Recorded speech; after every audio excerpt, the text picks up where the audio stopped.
Hubo nazis después de la Segunda Guerra Mundial en Colombia. Con esto iniciamos lo que sería un tema para analizar nuestra construcción como territorio impulsados por Alemania. Se cumplen 80 años del inicio del conflicto bélico más devastador, donde llegó a Colombia por el influjo de los dos poderes en disputa y tuvieron en la política colombiana un campo fértil de batalla. El contexto histórico viene precedido por la participación de la República de Colombia en la Segunda Guerra Mundial, que se desarrolló de manera activa luego de afectar la economía nacional. El país comenzó formalmente su participación en la Segunda Guerra Mundial luego de los ataques por parte de los nazis, quienes minaron con submarinos zonas cercanas al Canal de Panamá.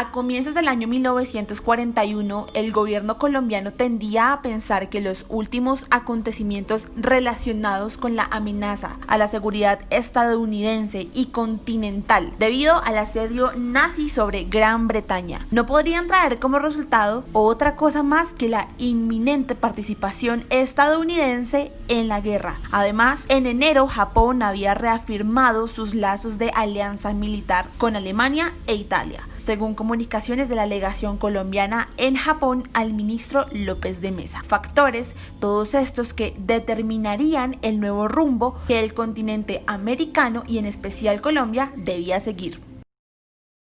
De acuerdo al libro Colombia Nazi de Silvia Galvis y Alberto Donadino, evidenciamos cómo fue la guerra de espías nazis y del FBI en Colombia y cómo afectó al gobierno y a la sociedad de la época. Mediante sorprendentes revelaciones basadas en documentos de los archivos de Colombia y Estados Unidos, hubieron distintos aspectos relevantes en esa época, como el espionaje nazi en Colombia entre 1939 y 1945, al igual que la presencia de una docena de agentes del FBI enviados por el gobierno americano en misión de contraespionaje, que condujo a los aspectos suscritos en forma secreta por los gobiernos de Eduardo Santos y Alfonso López Pumarejo con los Estados Unidos para garantizar el envío de tropas americanas a territorio colombiano en caso de una invasión nazi, y las actitudes antisemitas de algunos funcionarios colombianos como consecuencia por la revolución en marcha, que fue el nombre de un plan de gobierno del entonces presidente de Colombia,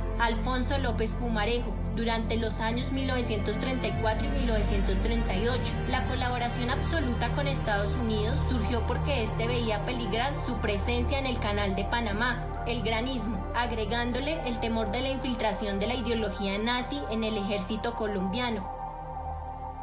Heriberto actuó como espía alemán en diversos países de Sudamérica y en 1942 estuvo en Colombia dando informes sobre los barcos aliados. La segunda administración de López, entre 1942 y 1945, evidenció las posibles vinculaciones nazis del intento de golpe del 10 de julio de 1944. López Pumarejo habría viajado a Pasto enterado de lo que se preparaba para enfrentar la situación con la convicción de que saldría fortalecido. Aunque nunca se demostró que el golpe de Pasto hubiera sido de inspiración nazi, sí deja claro, gracias a una rica documentación, que la embajada americana había convencido a las autoridades en Washington de eso y de muchas más cosas. Alfonso López, que con sus decretos, más que evitar el ingreso de elementos indeseables, lo que hicieron fue desatar un comercio especulativo con visas colombianas. La actitud antisemita de López no correspondía a una posición coyuntural frente al inicio de la guerra, sino que se enmarca dentro de las teorías raciales que expuso y reiteró. En Colombia, la inautenticidad es característica estructural del sistema. Se habla de criterio patriótico cuando debajo solo hay intereses individuales. El ejercicio de la política ha llevado a ejercicios mentales con los cuales se acomodan, se justifican y se consideran normales las más inverosímiles posiciones políticas. Pero vamos ahora con un punto importante y es ¿qué significó la Segunda Guerra Mundial en Colombia? En 1943, el decreto 2643 prohíbe el uso público de la lengua alemana en Colombia, preservando la culturalidad propia de la nación. También hace que alemanes, italianos y japoneses sean concentrados en el hotel de Sabaneta de Fusagasugá en un confinamiento absoluto. Pero eso sí, viviendo en condiciones incluso mejores que las de las víctimas del nazismo. ¿Ustedes recuerdan la lectura llamada Café y gusanos, mosquitos y petróleo? Pues bueno, analógicamente aquí el tema de salubridad y civilización sigue siendo primero para quienes hacen más daño, para quienes tienen más educación y hacen parte de la élite. Luego, las colonias japonesas que fueron expulsadas del territorio colombiano unieron alianzas con España para representar intereses económicos que solo segregaron más a los países. Las relaciones extranjeros nativos no eran muy buenas, así lo vimos en la lectura Panamá, la última frontera. Allí se tocaron temas como la ideología, la mentalidad y la cultura, los cuales buscaban superar problemas sociales, pero también mejorar las transacciones estadounidenses para reafirmar su posición geoestratégica en el comercio del mundo.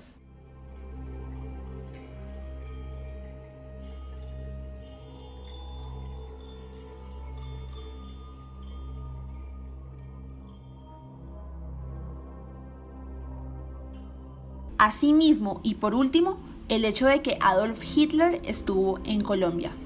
Según testimonios, Hitler y sus acompañantes vestidos de civiles pasaron por la ciudad de Bogotá, es decir, propagaron su influencia en todo el planeta a través de la geografía como se expresó en la Ibris del punto cero, ciencia, raza e ilustración en la Nueva Granada, muy parecido a la expedición geodésica donde se determina el mapa y cómo el territorio es fuente de relaciones económicas, sociales y políticas.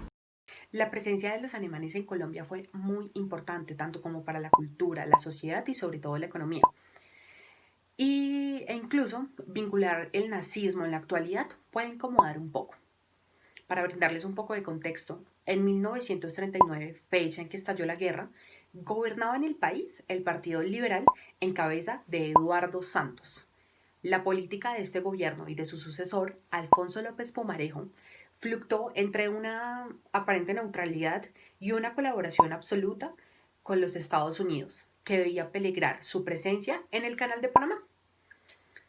Esta colaboración se vio en la explícita libertad, si llegase a ser necesario, de actuar en tierra y aire colombianos en el momento de una posible agresión nazi. El estudio en que se encuentra esta realidad es en el libro Colombia Nazi de Silvia Galvis y Alberto Donadío. Hubo agresiones en el Caribe por parte de submarinos alemanes. El gobierno decretó en una tímida declaración el estado de beligerancia con la Alemania de Hitler el 26 de noviembre de 1943. Esto ocurre por el hundimiento cerca del archipiélago de San Andrés y Providencia de la goleta Resolute, una embarcación que viajaba de Cartagena a Providencia. No solo llevaban carga, sino que también llevaban a personas.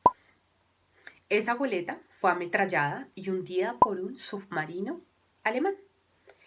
A raíz de un desacuerdo de los alemanes e isleños, se dio este ataque armado. En ese momento se vio como una agresión injustificada, sin antecedentes, un ataque de un submarino alemán a una embarcación comercial. Esto llevó a que Colombia rompiera las relaciones con Berlín, porque no era factible y creíble que Colombia le declarara la guerra a Alemania, a un país que con su ejército prometía que el tercer Reich iba a durar 1000 años. Así que el gobierno colombiano optó por la declaratoria del estado de beligerancia y en ese momento salieron de Colombia todos los diplomáticos alemanes que habían estado durante toda la guerra en Colombia y que eso lo empezaron a hacer por una labor de propaganda a través de publicaciones y emisoras que se escuchaban en toda Colombia. Algunas disposiciones del estado de beligerancia con Alemania se podían apreciar en el decreto 2643 del año 1943. al primer designado encargado en la presidencia, Darío Echandía. El decreto reglamenta la presencia y limitaciones para los ciudadanos alemanes en Colombia, o sea, todos los alemanes tenían que irse. Según lo que nos comenta Alberto Donadío, antes de la Segunda Guerra Mundial había una presencia alemana muy importante. La colonia Alemania era la más importante en términos económicos. Las industrias químicas y farmacéuticas eran alemanas. Avianca, en ese tiempo, era una compañía fundada por los alemanes en Barranquilla, como una compañía fundamental para la economía, porque permitió que Colombia, escuchen bien esto, pudiera pasar de la mula al avión. Y lo hicieron creando de un día para otro una fuerza aérea improvisada, colombiana, con pilotos alemanes de gran escala. Desde mediados del año 45, las cosas ya habían cambiado para todos los animales por virtud de esta lista negra. Los Estados Unidos no entran a la guerra sino hasta final del año 41. El gobierno de Frank Roosevelt temía que en América Latina se pudiese crear otro frente del nazismo de la guerra. Por eso implantó la lista proclamada o la después llamada lista negra. La lista sirvió para desmantelar todo el poderío económico de los alemanes en Colombia. Todos los negocios grandes y pequeños desaparecieron por completo. Cuando Colombia rompe relaciones en los años 43, todos los alemanes estaban en la lista negra y tuvieron que irse. Así que los alemanes tuvieron que abandonar Colombia por la presión que Estados Unidos ejercía sobre el gobierno colombiano, ya que el verdadero miedo que existía o que tenían los estadounidenses es que los alemanes atacaran el canal de Panamá desde el puerto que ellos tenían ubicado en Barranquilla. Como consecuencia de esto, pues todos los alemanes se fueron y lo que tuvo que hacer Colombia fue asignarle un nuevo nombre a la aerolínea que hoy conocemos como Avianca, y ese nombre fue Aerolíneas Nacionales de Colombia. Es importante tener en cuenta la llegada de nazis a Colombia desde el contexto de sociedad, cultura y territorio, porque Colombia fue muy importante para muchos nazis exiliados en el sentido de que llegaron al país de forma disimulada y pasaron desapercibidos. Nuestra nación no parecía estar en los planes de muchos nazis, pero en el marco del fin de la guerra hubo un desembarco no solo de exmilitares nazis, sino de una llegada de generosos capitales económicos alemanes relacionados con laboratorios farmacéuticos, químicos y compañías de una telefonía. Un sinfín de empresas que fueron contratistas del Estado durante el gobierno de Rojas Pinilla.